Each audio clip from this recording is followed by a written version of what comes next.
episódio número 10, tendo um lugar nota 10 para a gente pensar em histórias nota 10 de 50 anos de vida. Seja bem-vindo! Hoje eu vou continuar falando sobre como foi a nossa entrada na rádio, nosso primeiro grande e importante trabalho da nossa vida. A história é longa, preste atenção. Em 1987, ano que eu comecei a estudar na cidade, a nossa cidade também recebeu uma concessão de rádio.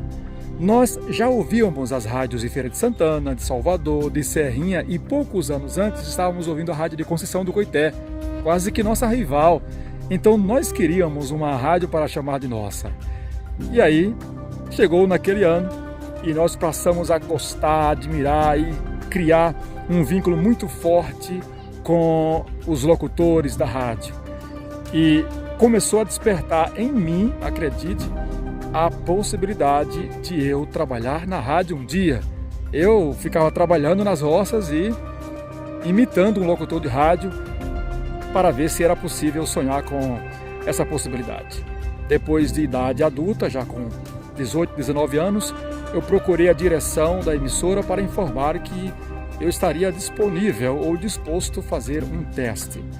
Ele me informou que não estava naquele momento precisando de locutor para apresentar programação, mas queria alguém que compreendesse bem de esporte para que pudesse compor o quadro que a rádio estava necessitando de um cara que conhecesse bem de esporte e que tivesse desenvoltura na área esportiva. E eu tinha esse rapaz. Sabe quem era ele? Gilberto Oliveira. Aí agora volta no tempo. Todo domingo, a gente, na condição de adolescente, saía de nossa casa e ia comprar carne. Eu e meu irmão mais velho, Braz, montado no nosso jumento, e Gilberto Oliveira e nosso primo Oswaldo montava no outro jumento e a gente ia buscar carne. Geralmente, na volta, Gilberto Oliveira abria o berreiro e começava a narrar lances esportivos. Ele imaginava a cena e ele fazia narração que impressionava qualquer um. Mas só nós ouvimos aquilo. Daí eu sabia também que Gilberto ouvia sempre todos os programas esportivos e era uma pessoa que estava por dentro de todo o mundo esportivo. Então eu informei para o pessoal da rádio que eu conhecia alguém que sabe tudo sobre esporte e que tinha habilidades inclusive para narrador.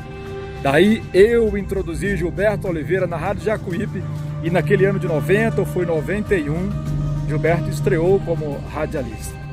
Acontece que eles pediram que Gilberto fizesse um teste de narrador de futebol. Pegou um gravador da rádio e nós fomos para um rio bem silencioso, numa noite escura, e Gilberto começou a fazer a narração de um jogo imaginário, tipo Bahia e Vitória.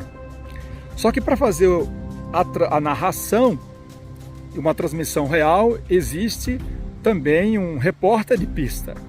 E Gilberto me colocou como cobaia. Ele me colocou ao lado e eu acompanhava a narração dele e eu ficava dando suporte ao teste, ao plano piloto dele, e eu fazia essa parte do repórter de pista. Sem nenhuma pretensão, minha voz foi, e Gilberto apresentou a sua gravação, foi aprovado como narrador e é hoje um grande narrador lá na região, especialmente da Rádio Jacuípe.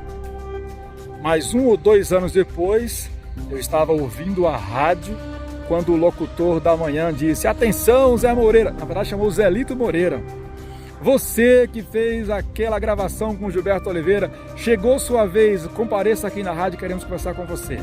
Era o convite para integrar a equipe da rádio como repórter de pista a princípio.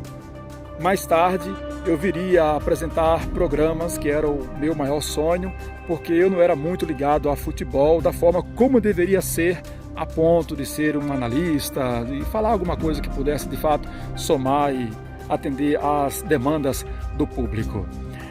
E aí eu comecei a trabalhar, o caminho estava aberto. Depois de alguns anos eu adquiri a minha DRT, meu registro profissional de radialista, e foi aí que, depois de Adventista do Sétimo Dia, eu trabalhei como radialista na Rádio Novo Tempo em Salvador, que tive uma experiência mais profissional. Hoje, além de pastor e professor, eu também sou um radialista profissional. Deus estava cuidando da gente.